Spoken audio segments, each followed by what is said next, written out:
오늘은 우리가 화나십니까? 라는 주제로 강의를 하도록 하겠습니다. 만약에 우리가 인생 살아가면서 이 화만 안 내도 우리 인생이 굉장히 평탄할 것 같아요. 근데 가끔 잘 참다가도 그냥 갑자기 한번 화가 나면은 막 모든 게 막 뒤죽박죽 되시지 않으세요? 저는 이 한국 사회를 보면은 화로 꽉 찬 것 같아. 며칠 전에 그 지하철 2호선에서 할머니 한 분이 손자 같은 그 딸을 손녀 같은 아이를 머리채를 막 힘도 얼마나 좋으신지 그냥 막 하는 모습을 보면서 정말 우리나라에 화가 꽉 차 있구나.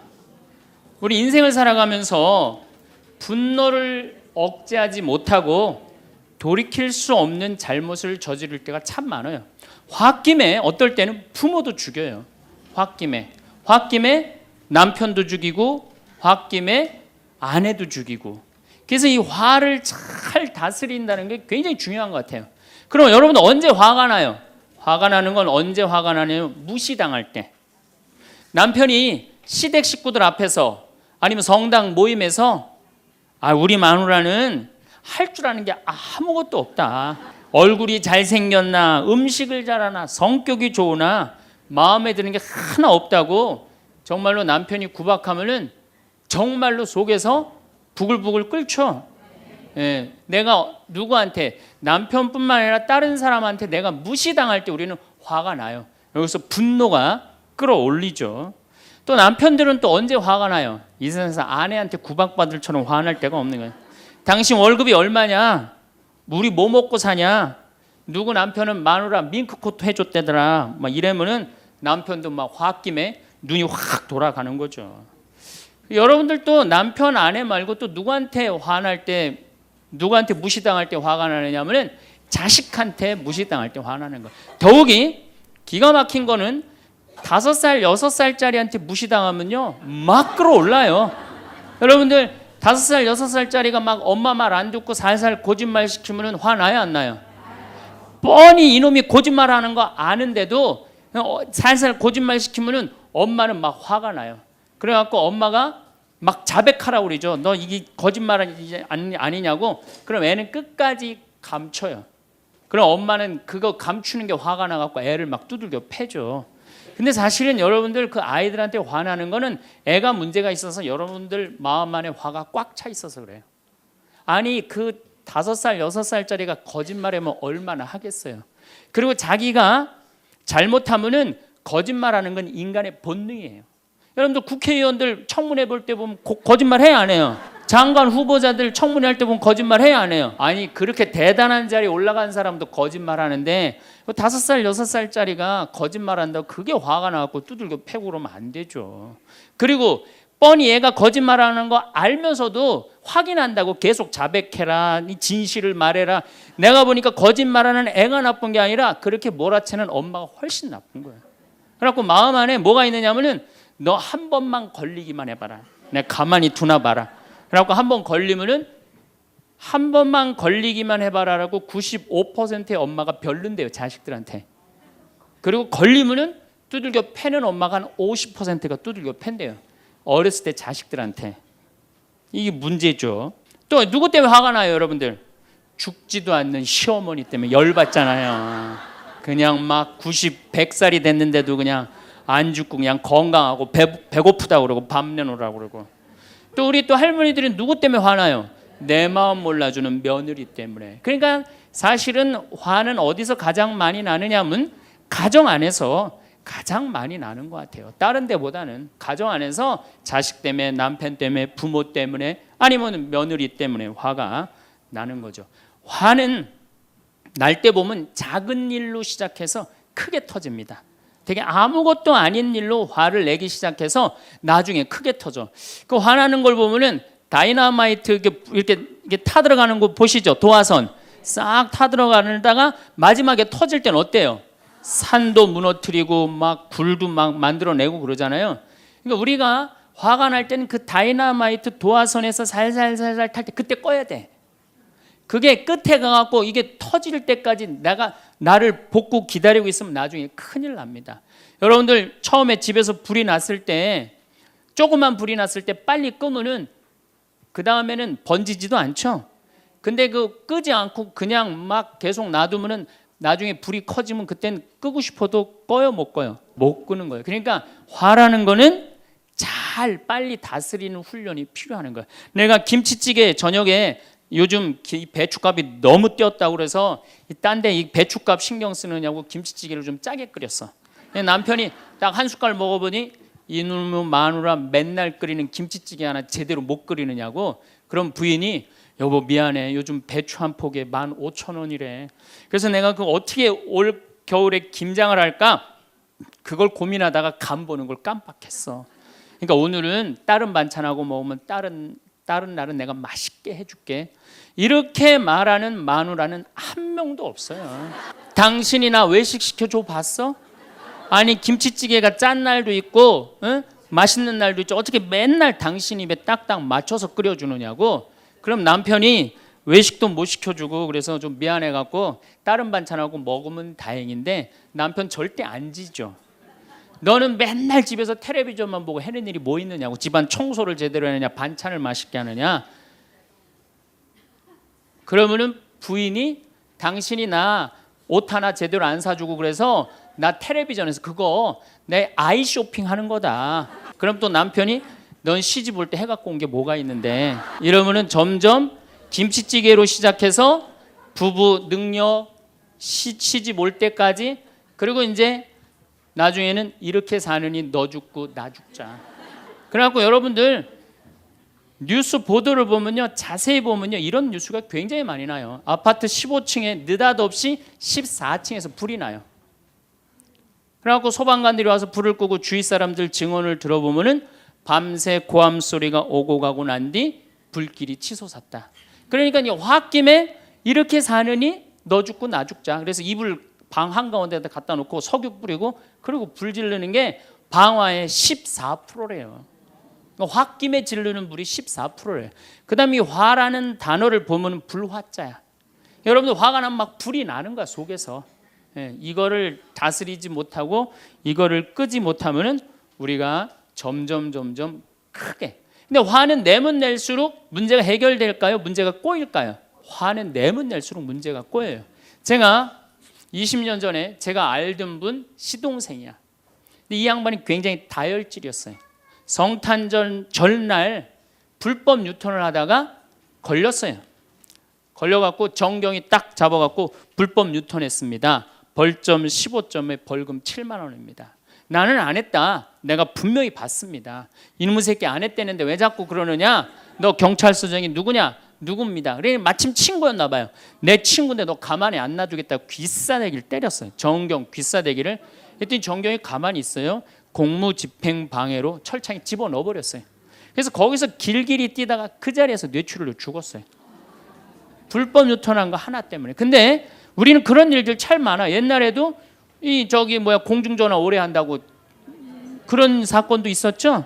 그냥 아무것도 아닌데 그냥 조금만 한 번만 내가 이 고개를 숙이면 되는데. 저도 강의 다니느냐고 멀리 강의 갈 때 시간은 다가오고 차는 막히고 그러면 제가 불법 유턴도 많이 하고 빨간불일 때 건너도 많이 가요. 정말로. 왜냐하면 나를 기다리는 분이 보통 500명, 1000명인 경우가 많잖아요. 서울 올 때가 제일 그럴 때가 많아요. 딱 걸리면 저는 딱 문 내리고 로만 칼라 딱 보여주면서 제가 뭐라고 그러냐면 정말 미안하다. 내가 불법 유턴한 거 내가 신호 어긴 거 인정한다. 그렇지만 내가 강의가 있어서 그러니까 좀 잘 좀 봐줘라. 그런 경찰들이 대부분은요, 침 뱉은 거, 안전벨트 안 한 거, 벌점 없는 걸로 끊어주지 굳이 그거 벌점 매기면서 끊어주는 경찰 없어요. 인생 살아가면서 고개를 한 번만 숙이면은 문제가 해결될 때가 너무 많아요. 근데 그 한 번을 숙이는 게 우리가 안 될 때가 참 많아요. 가끔 잘 하다가도 어느 날 안 숙여지는 날이 있죠. 그거를 숙이는 것을 훈련이 된 사람이 성숙한 사람이에요. 그 사람이 정말로 어디다 내놔도 그 사람 문제 없이 살 사람이에요. 화날 때마다 그냥 막 집어 던지고 막 그러는 사람 주위에 친구 하나도 없어지죠. 또 우리가 언제 화가 나요? 식구 가운데 자기만 손해보고 희생한다고 생각할 때 화나요, 안 나요? 오빠는 대학 보내고 나는 고등학교밖에 안 보냈어. 그럼 부모님한테 막 화가 나요, 안 나요? 나죠?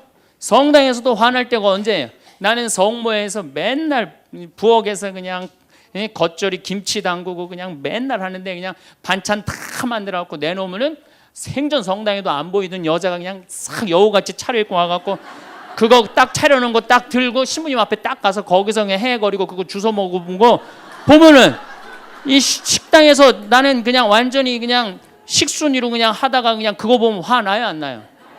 나죠? 내가 손해 본다고 생각할 때 화가 나는 거예요. 성당 공동체에서 제일 미치는 건 뭐냐면은 누군가 자기를 비난하고 다니고 있어. 근데 그 사람이 누군지를 모르겠어. 나를 두고 분명 욕을 하는데 그럴 때 화가 나요, 안 나요? 날 때 많죠. 열받는 분 계신가 보다. 내가 시집 가서 내 시동생 어버 키우고 대학 보내고 장가 보내고 시누이도 그렇게 시집 다 내보냈어. 그래갖고 정말로 똥구멍이 찢어지게 가난한 집에 이 집에 와갖고 정말 다 이렇게 하고 다 먹고 살 만큼 해놨어. 그런데 환갑이 됐어. 그래갖고 야, 내가 시집 와갖고 그렇게 잘해줬는데 내 환갑 때 다이아 반지를 해갖고 올 것이냐, 유럽 여행 티켓을 갖고 오실 것이냐 기다리고 있는데 시동생 시누이들이 딱 환갑 때 왔는데 10만 원 봉투에 딱 넣어갖고 왔어. 그거 보면 열 받아요, 열 안 받아요? 열 무지하게 받죠. 그래갖고 내가 너희들하고 인간관계를 갖나 봐라. 그리고 인간관계 끊고 사는 사람들도 많아요. 해준 게 돌아오지 않을 때. 그렇죠? 내가 잘해줬는데 돌아오지 않을 때. 근데 우리는 살아가면서 여러분들 이제까지 은혜 받은 만큼 다른 사람한테 은혜 갚으셨어요? 저는 신부 되기까지 많은 신부님들, 많은 수녀님들, 많은 교우들이 저를 도와줬어요. 근데 신부 돼갖고 일일이 그분들한테 쫓아다니면서 다 감사했는가? 생각해보니까 다 하지 못했더라고요.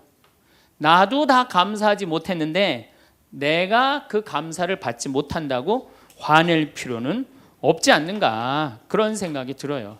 제가 신학교 다닐 때 우리 학장 신부님이, 돌아가신 배문환 신부님이 영성훈화 할 때 아주 이해하지 못하는 훈화를 꼭 하셨어요. 여러분들은 본당 신부가 돼갖고 교우의 40%만 지지를 받아도 여러분들은 성공하는 신부입니다. 근데 전 신학생 때 이해가 안 갔어요. 신학생 때 왜 이해가 안 갔느냐면은, 내가 신학생 때 인기가 얼마나 좋았느냐면은 막 방학 때 가면은 주일학교 애들이 막 매달려갖고 길을 못 갔어요. 지금이야 뭐 이상한 세상이 돼갖고 그러지 못하지만은 25년 전만 해도 애들이 신학생들을 얼마나 매달리고 좋아했어요. 초등학교 애들이. 중고등학교 애들은 내가 방학 끝나고 신학교 돌아가면은 애인 군대 보내는 것처럼 그렇게 섭섭하고 편지 보낸다고 그러고 학사님 보고 싶다고 그러고, 본당에서 아줌마들은 나 보면 죽어 좋아서. 그런데 신부가 돼갖고 교우의 40%가 나를 지지해 주지 않는다? 신학생 때도 인기가 이 정도라면 본당 신부 돼갖고 인기가 더 높을 거 아니에요. 그래서 신학교 그 영성훈화를 이해를 못했어요. 근데 막상 제가 신부가 되고 보니 교우의 40% 지지받는 거는요, 하늘의 별 따기보다도 어렵더라고요. 왜냐하면은 우리나라 지금 통계적으로 미사 참여율이 25% 나와요. 그러니까 정말로 그 신부님이 지지받는 신부님이다, 제대로 40% 지지받는 신부님이다, 그러면은 교우의 40% 미사 참여율 나와야 될 거 아니에요. 그러니까 교우가 1000명이라면 400명은 나와야 될 거 아니에요. 2000명이라면 800명이라면 나와야 되는데 2000명 중에 800명 나오는 본당은 없어요. 2000명이라면 한 500명 정도, 600명 정도 나와요. 많이 나와요. 우리나라 평균적으로. 그러니까 40% 지지받는다는 게 어려워. 예수님은 나 환자 10명 고쳐줬는데 몇 명 돌아왔죠? 1명 돌아왔어요. 그러니까 여러분들 주위에 있는 사람들 10명한테 잘해줬어. 10명한테 잘해줬는데 9명이 돌아오지 않는다고 해서 섭섭할 필요가 없다는 얘기죠. 그러니까 1명이라도 돌아오면은 다행인 거예요. 그러니까 모든 사람들한테 인정받는 일이 쉬운 일이 아니다. 많은 사람들 화나는 경우가 어떤 경우가 여러분들 화가 많이 나면 자기가 완전한 사람이라고 생각할 때, 자기 판단이 옳다고 생각할 때, 그걸 옳다고 믿을 때 화가 나요. 많은 분들이 어떤 경우가 있느냐면은 내가 관상 좀 볼 줄 아는데 그 사람 틀렸어. 아니면 내가 관상 좀 볼 줄 아는데 그 사람 진짜 괜찮은 사람이야. 이 중에 관상 못 보는 사람 어디 있어? 50년, 60년 살으면은 딱 보면 다 알지. 그렇죠? 그런데 그게 맞는 경우도 있고 틀리는 경우도 참 많아요. 근데 우리는 어떤 착각을 갖고 있냐면 내가 적어도 판단하는 건 맞다고 생각해요. 다 여기 저를 포함해서 여러분들 모두가 그런 생각을 해요. 근데 그게 허물어졌을 때 화가 나는 거예요. 그게 허물어졌을 때. 제가 지난달에 뉴욕에 강의를 갔었어요. 퀸즈 성당이라는 데서 강의를 했는데 교우들이 진짜 많이 나왔어요. 정말로 꽉 찼어요. 강의를 하는데 정말로 반응이 아주 좋더라고요. 이 강의가 끝나고 이제 본당 신부님하고 사제관을 올라가는데 따라오는데 이게 한국 사람이 안 따라오고 미국 여자가 따라오는 거예요. 미국 여자가 따라와갖고 그러는 거예요. 신부님, 자기가 신부님 강의를 한국말을 잘 못 알아들어서 잘 알아듣지는 못하지만은 너무 감동을 받았다고. 신부님은 정말로 하느님의 사람이라고.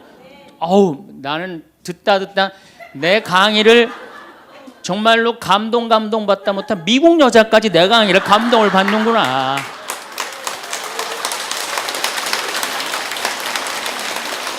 그래갖고 기분이 너무 좋아갖고 이제 그 여자하고 얘기를 하고 있는데 본당 신부님이 자꾸 나를 끄는 거예요. 사정안에 빨리 가자고. 나 지금 미국 여자하고 얘기하는데 지금 본당 신부님이 내 팔을 자꾸 끄는 거예요. 그래갖고 아니 신부님 나 좀 빨리 가자고. 나를 본당 신부님이 가자고 그랬는데 어떻게 가자고 그랬더니 본당 신부님이 조금 지나가더니 신부님이 그러는 거예요. 신부님 저 여자 이거라고 이거.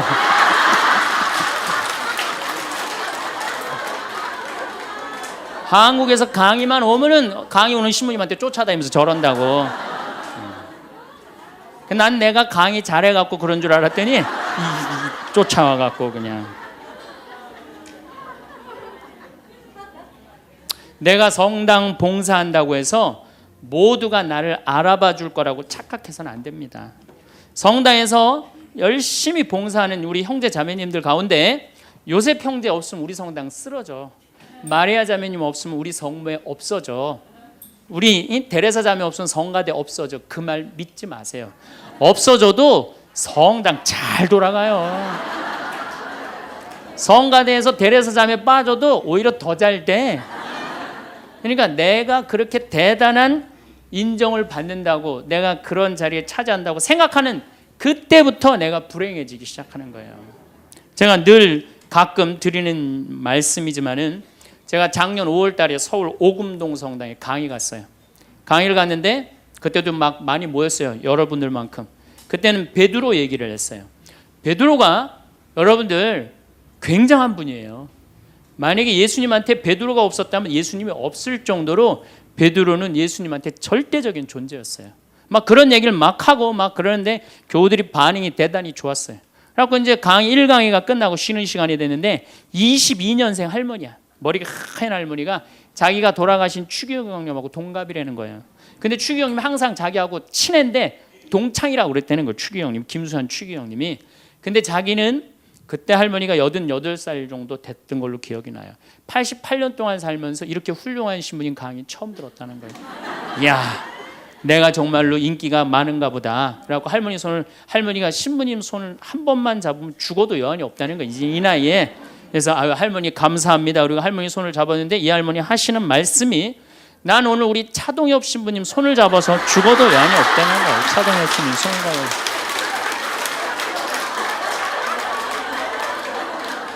그래서 제가 그랬죠. 할머니 저는 차동엽 신부가 아닙니다. 저는 황창현 신부입니다. 그렇게 분명히 말씀을 드렸는데 이 할머니는 황창현이라는 사람을 알지도 못하는 거예요. 그래갖고 또 뭐 상담하고 싶다는 분들이 있어서 상담을 쭉 하고 있는데 저쪽에 있는 할머니가 안 가고 기다리고 계시더라고요. 사람들이 다 떠나는데 할머니가 또 오셨어요. 이 유명한 신부님 손 한번, 우리 차동엽 신부님 손 한번 더 잡아보자고.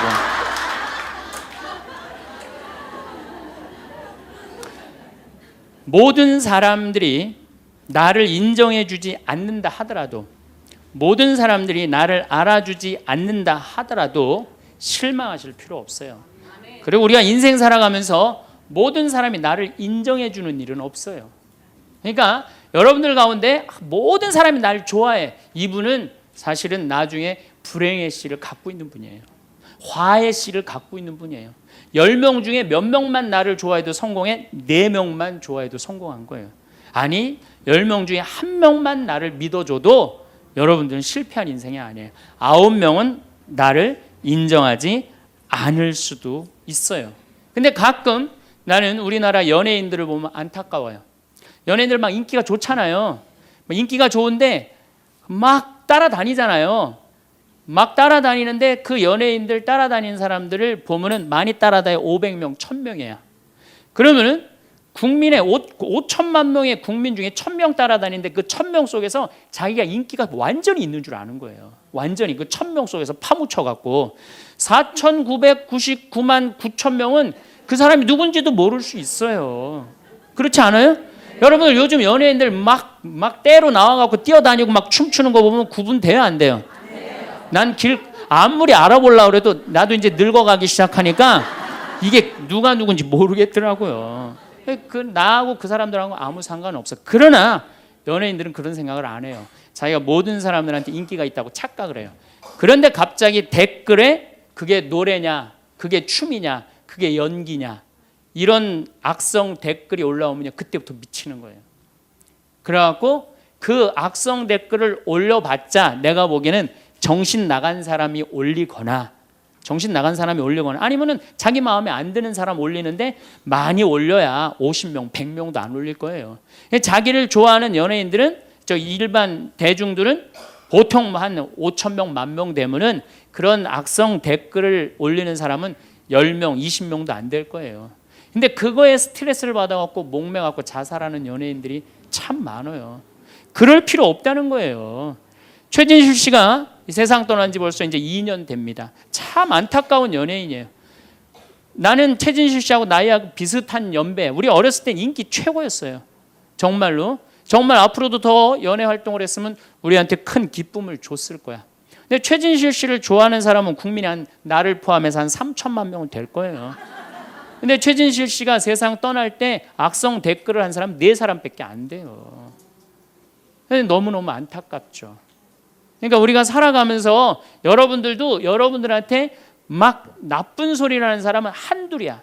근데 그 한둘도 내가 보기엔 제정신 가진 사람은 아니다. 그러니까 모든 사람들한테 내가 인정받지 못한다고 그래서 화낼 필요는 없다. 제가 17년 전, 벌써 18년 전이네요. 철산성당이라는 경기도 광명 보좌 신부를 했어요. 보좌 신부를 했는데 거긴 교우가 14,000명이야. 14,000명. 예비자 교리반을 딱 맡았는데 100명이 딱 있는 거예요. 새로 신부는 됐지. 그냥 교리 교환을 신학교 때 얼마나 공부를 열심히 하고 준비를 열심히 했어요. 100명이 있으니까 기분이 너무 좋더라고요. 그래서 그냥 교리를 그냥 얼마나 열심히 했는지 몰라요. 근데 한 달이 지났는데 늘어나도 전찬을 판국에 아니 이게 줄어들기 시작하는 거예요. 90명으로 줄어드는 거예요. 2달이 지났는데 80명으로 줄어드는 거예요.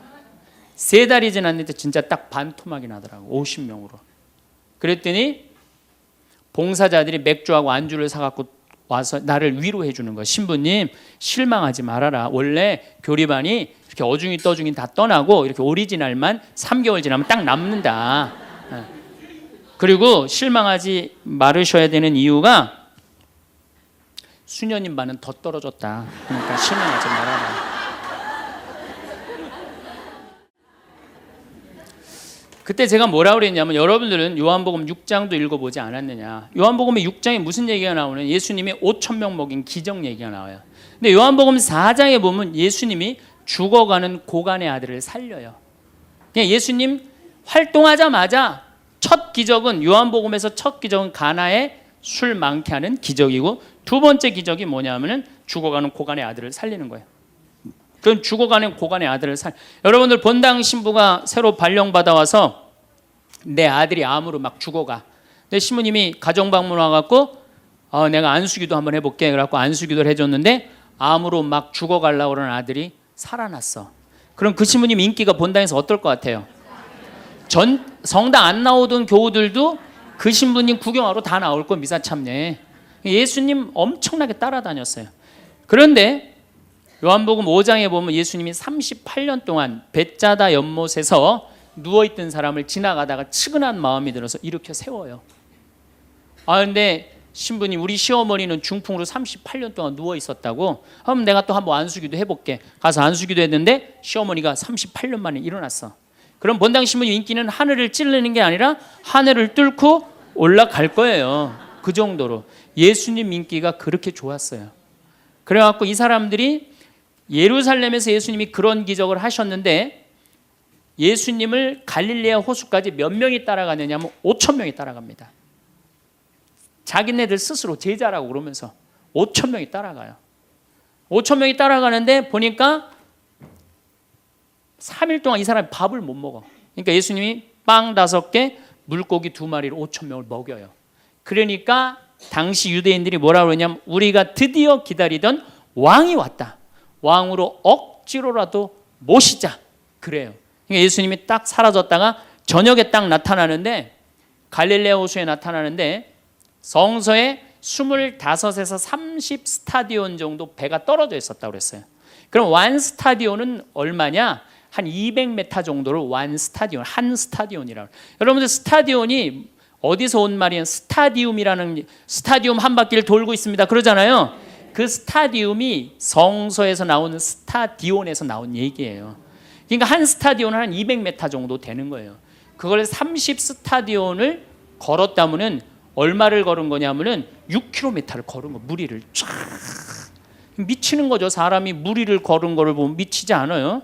만약 여러분들 내가 강의한다고 저 뒤에서 걸어서 안 들어오고 공중부양으로 떠서 쫙 들어온다고 생각을 해봐. 강의할 필요 있어요, 없어요? 잠깐 떴다가 그냥 쫙 나가면 그걸로 끝이지. 그러니까 당시의 유대인들은 예수님한테 완전히 반한 거예요. 근데 다음날 예수님이 이상한 말을 해요. 참으로 확 끼얹어요. 내가 진실로 진실로 너희에게 말한다. 너희가 사람의 아들의 살을 먹지 않고 그의 피를 마시지 않으면 너희는 생명을 얻지 못한다. 그러나 내 살을 먹고 내 피를 마시는 사람은 영원한 생명을 얻고 나도 마지막 날에 그를 다시 살릴 것이다. 내 살은 참된 양식이고 내 피는 참된 음료다. 군중들이 눈이 동그래요. 여러분들은 살 먹고 피 먹는 얘기 하도 많이 들어서 안 이상하죠? 그런데 다른 종교인들이 우리는 예수님 살 먹어, 예수님 피 마셔 그러면은 어떻게 생각할 것 같아요? 식인종 아니면 드라큘라 둘 중에 하나예요. 예수님 피 먹는 거면. 그러니까 당시의 유대인들이 뭐라고 그러냐면 이 말씀은 듣기가 너무 거북하다. 누가 듣고 있을 수 있겠는가? 그러니까 그러면서 떠나요. 그러니까 예수님이 당신의 말씀을 두고 투덜거리는 것을 속으로 아시고 그들에게 이르셨다. 이 말이 너희 귀에 거슬리느냐?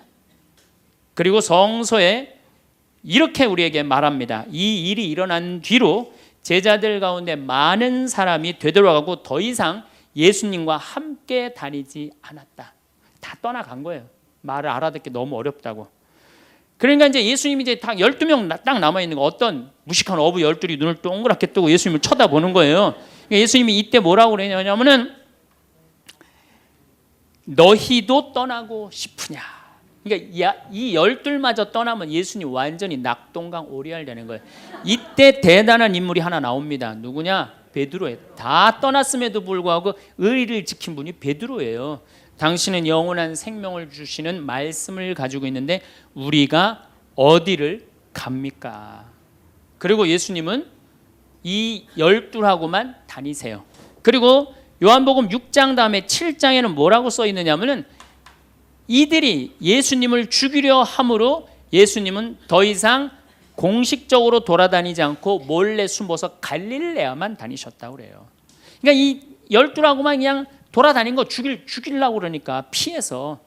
그러니까 예수님 그렇게 죽어가는 고간 아들 살리고 38년 동안 벳자다 연못에 누워있던 사람 살리고 5천 명 먹이고 생 난리를 쳐갖고 막 5천 명이 따라다니다가 결국은 몇 명 건졌느냐? 12명 건진 거예요. 여러분들 5천 명 중에 12명 건진 예수님이 나요? 100명 중에 50명 건진 제가 나요? 누가 나요? 내가 낫지 않아요? 아니 내가 예수님보다 나은데 뭐 그 예비교 50명 떨어졌다고 실망할 게 뭐 있어. 나는 가끔 한심한 레지오 단장들이 있어요. 신부님 우리 단원이 10명인데 오늘 2명밖에 안 나왔습니다. 그래서 둘이서 울면서 개응을 했습니다. 우리 레지오 해체해야 될까 봅니다. 이렇게 오는 단장이 있는데 한심한 단장이죠. 10명 중에 2명 나왔다 그러면 20% 지지받는 단장이야.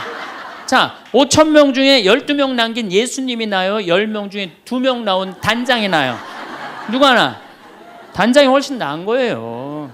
또 요즘 우리나라 구역 반모임 활성화를 위해서 굉장히 많이 노력하죠. 근데 많은 경우 반장님들, 구역장님들이 실망해요. 우리 구역이 10세대인데 3세대밖에 안 나온다. 4세대밖에 안 나온다. 이렇게 실망하는 분들이 굉장히 많아요. 그러면은 10세대 중에 3세대나 4세대 나오면은 이건 본당 신부보다 난 사람이에요. 예수님보다는 뭐 더 난 사람이고 실망할 필요가 뭐 있어. 예수님 뭐라 그러냐면 너희 중에 단 두세 사람만 모여도 내가 그곳에 함께 있겠다. 그러면 됐지 뭐 이렇게 욕심이 많아요. 그러니까 여러분들 모든 사람들한테 인정받는 건 쉬운 일이 아니고 인정받으려고 할 때 우리 인생이 피곤해지고 화가 난다 이거예요. 제가 2년 전에 평화방송에 강의를 한 2달 정도 했어요. 많이 한 것도 아니에요. 2달. 그런데 정말로 인기가 대단하더라고. 막 전화가 얼마나 오는지. 특히 천주교 교우들은 의외로 전화를 안 하더라고. 개신교 성도들이 얼마나 전화를 많이 하는지 몰라요. 신부님 너무너무 설교 좋다고. 천주교 교우들은 왜 전화하느냐 하면은 천주교 교우들은 원래 입이 무겁잖아요.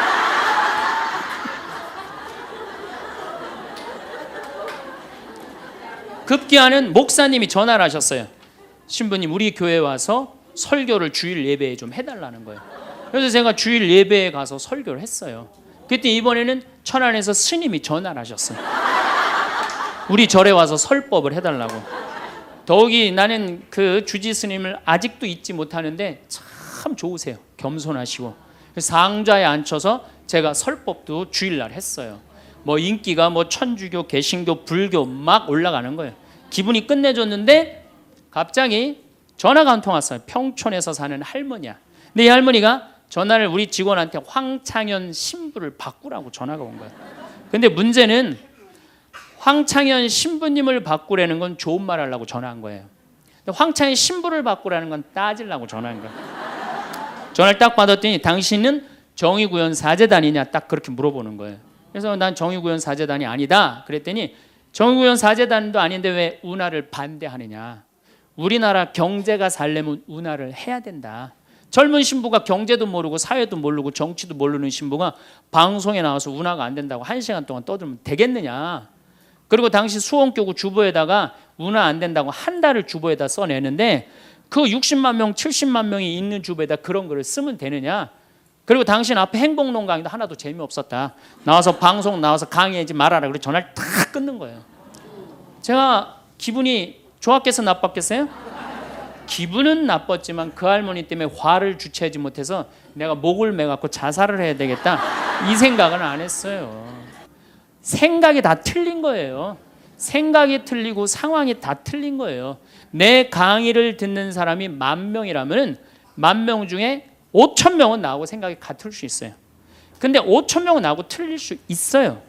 5,000명이 틀리다고 그 5,000명 때문에 화낼 필요는 없다. 아, 나하고 틀릴 수도 있구나. 이렇게 생각하면 마음이 편안하거든요. 근데 그런 것 때문에 뭐 화를 내고 열낼 일이 뭐가 있어요. 또 한 번은 내가 노인에 대한 강의를 했어요. 우리 이제 안 죽는다. 우리 이제 100살까지 산다. 110살까지 산다.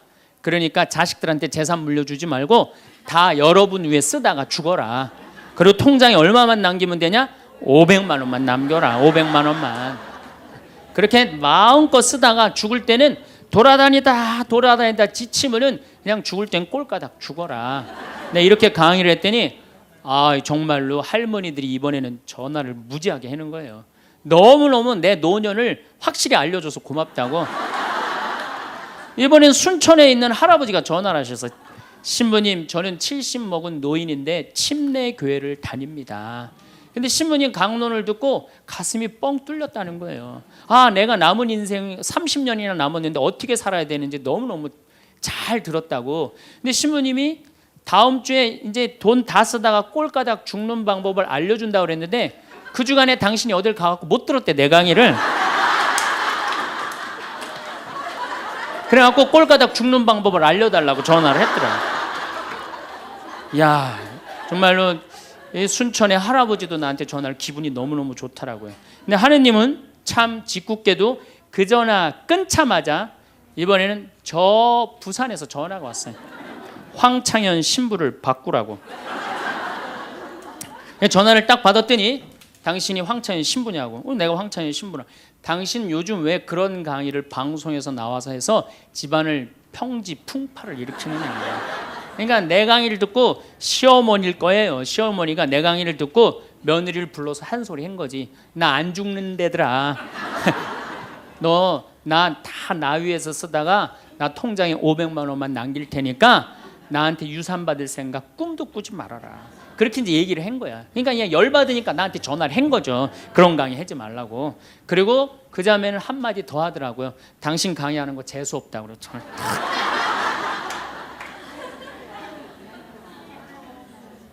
내가 그 전화를 받고 기분이 좋았겠어요? 나빴겠어요? 기분은 나빴지만 내가 화가 나고 내 감정을 주체할 정도는 아니었어요. 왜? 상황이 틀리니까. 얼마든지 내가 공격받을 수 있는 얘기를 한 거니까.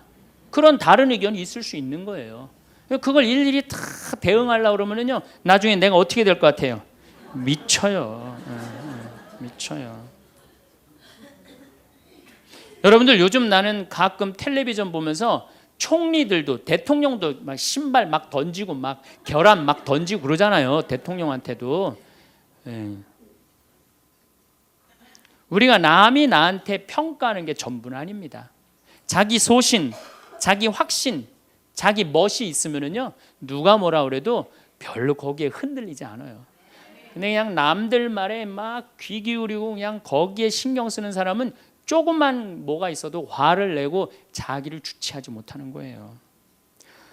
루카복음 9장 51절을 보면 예수님이 사마리아를 통해 예루살렘으로 올라가려고 할 때 사마리아 사람들이 예루살렘에 간다는 이유로 예수님을 거부해요.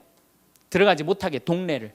그 동네로 지나가면 지름길로 갈 수 있는데, 그러니까 야고보하고 요한이 열받아갖고 뭐라 그러냐면 하늘에서 불을 내려다가 살러버릴까요? 얼마나 열받았으면은 하늘에서 불을 내려다가 살러버릴까요? 그래요.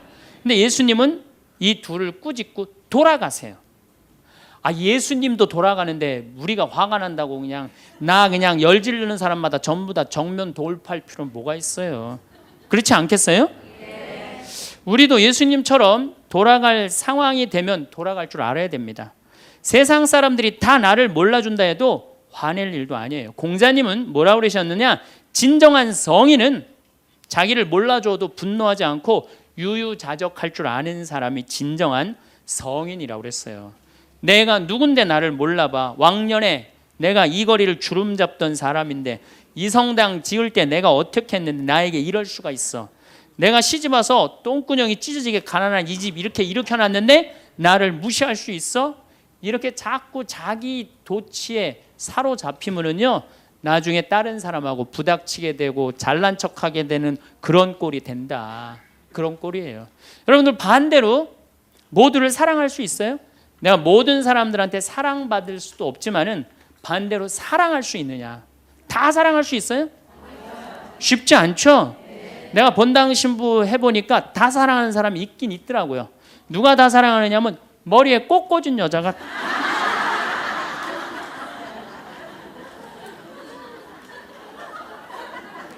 이게 모두를 사랑한다는 게 쉬운 게 아니에요. 근데 우리는 뭐에 지금 세뇌가 되어 있느냐면 성당에 나오면 어떻게 해야 된다고 생각해요? 모두를 사랑해야 된다고 생각하지 않아요? 나를 괴롭히는 사람, 나를 미워하는 사람, 나한테 힘들게 하는 사람 다 사랑해야 된다고 생각해요? 그렇게 생각하잖아요. 그리고 은연중에 그런 교육을 받았어요. 은연중에. 근데 성서에 모두를 사랑하라는 구절은 없어요. 서로 사랑하라고 그랬지 모두를 사랑하라고 하는 구조는 없어요.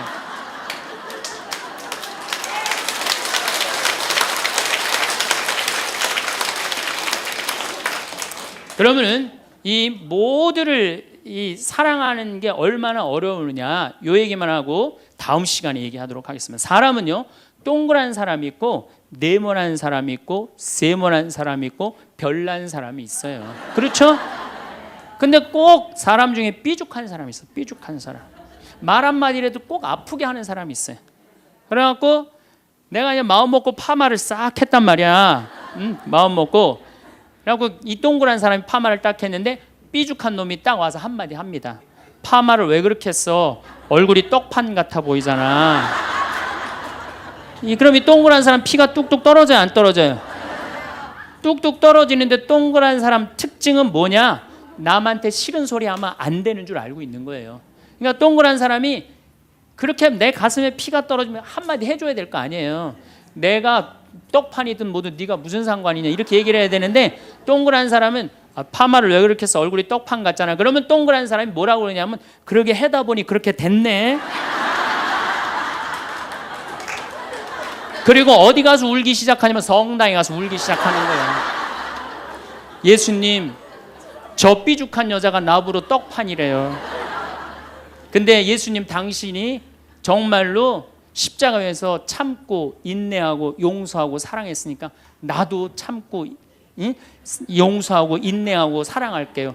그래갖고 그냥 겨우 어떻게 주체할 수 없는 걸 다스려갖고 고해성사를 봤어. 고해성사를 봐갖고 용서를 했어. 자기하고 예수님하고 신부님하고는 화해를 했는데 그 삐죽한 사람하고는 화해했어 안 했어요? 삐죽한 사람은 찔렀는지도 모르고 몰라요. 그 사람 피가 흐르는지도 몰라요. 그런데 더 동그란 사람 미치는 건 뭐냐면 그렇게 찔러놓고 딴 데 가고 막 헤헤거리고 또 수다 떨면은 동그란 사람이 속으로 무슨 생각이 들어요? 넌 웃음이 나오니? 난 지금 피가 뚝뚝 흐르는데.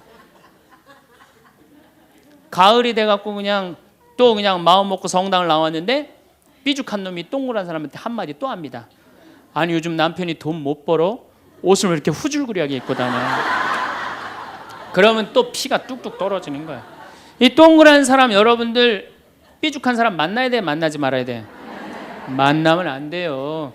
이 삐죽한 놈 누구 소개시켜줘야 되냐면 별난 놈 소개시켜요. 별난 놈. 찔러도 안 나오는 별난 놈. 이런 놈 소개시켜줘야지 어떻게 모두를 사랑할 수 있어요. 그거는 불가능한 얘기예요. 모두를 사랑한다는 거. 그러니까 여러분들 오늘 이후로 나는 모든 사람을 사랑할 것이다. 그러면 나중에 누가 망가지냐면 내가 망가져요. 모두를 사랑하면서 자기가 완전히 망가지는 거예요. 모두를 사랑하면서 기쁨은 다행인데 모두를 사랑하면서 그걸 끌어안느냐고 속에서 부글부글 끓어. 그냥 화가 꽉 차 있는 거죠. 그러면은 다음 시간에 정말 모두를 사랑하는 일이 얼마나 어려운 일인지 이야기 나누도록 하겠습니다. 감사합니다.